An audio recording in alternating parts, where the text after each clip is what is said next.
Ashamaar kafuun akkam jirtu jenna hordoftoonni Mul'is Miidiyaa.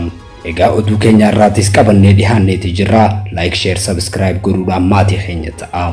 Hooggantoonni Iraan imala hin eeggamne magaalaa Qatar Dohaa seenan.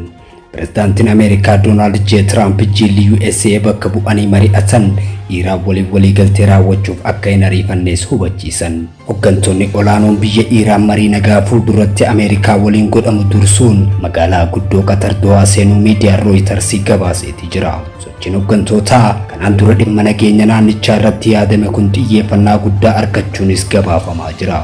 Imalli afyaa'ii mana marii Iraan Muhammad Baagaarii fi Ministeera dhimma alaa Abbaas Araqjii waliin gama Qataritti taasisan kuni guutumatti kan hin eeggamne ta'uun isaatis gabaafamaati jira.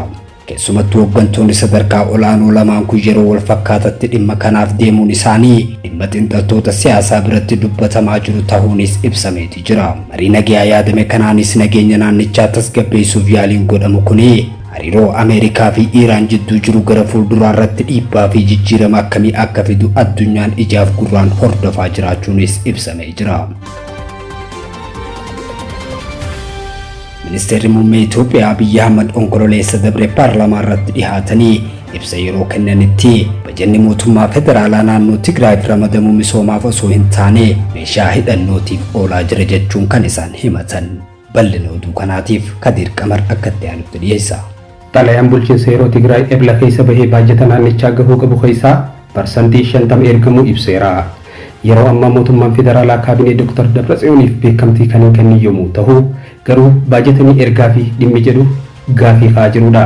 Barsiisaa yuunivarsiitii Kalgaarii Dr. Geetaachoo Asaffaa akka xinxaalanitti mootummaan federaalaa baajata dhoowwachuun akka ta'an haa ta'an jedhee yeroo muraasaaf isaan dhiisuu danda'a jechuun tilmaama isaanii kaa'u. Akka Dr. Geetaachoon xinxaalanitti garuu callisni mootummaa federaalaa kun hanga xumuratti kan itti fufu osoo hin taane hanga haalli guutamutti yeroo kan eegudha. Dr. Geetaachoon dabaluudhaan callisa amma mul'atuuf dhimmoota sababa ta'uu malan keessaa filannoon biyyoolessa Itoophiyaa torbaffaa fi mootummaan isaan hordofe hundaa'u akka jiran himu.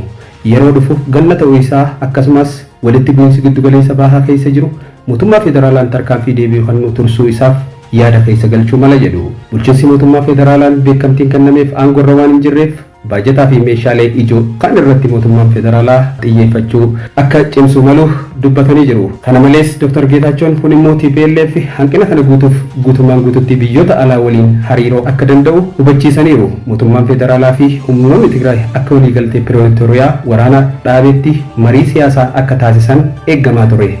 Amma irra deebiin mariif kan taa'e yoo ta'e TPLF diigameera kan jedhe waliigaltee Pirootoriyaa irratti hundaa'uudhaan geggeeffamuu danda'a kan jedhuu fi gaafii kaasa jechuunis dubbatanii jiru.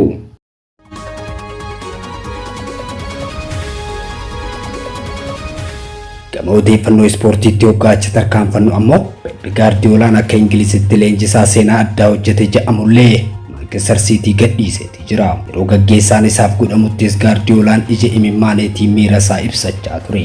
Pep Guardiolaan Manchester Cityf waan qabu hunda kennee jireenya isaa akkasuma hanga gaa'ila isaa dhabuutti kan geessise hojii Manchester City keessatti jalqabe hanga galmaan gahuutti hin bahu jechuun ture.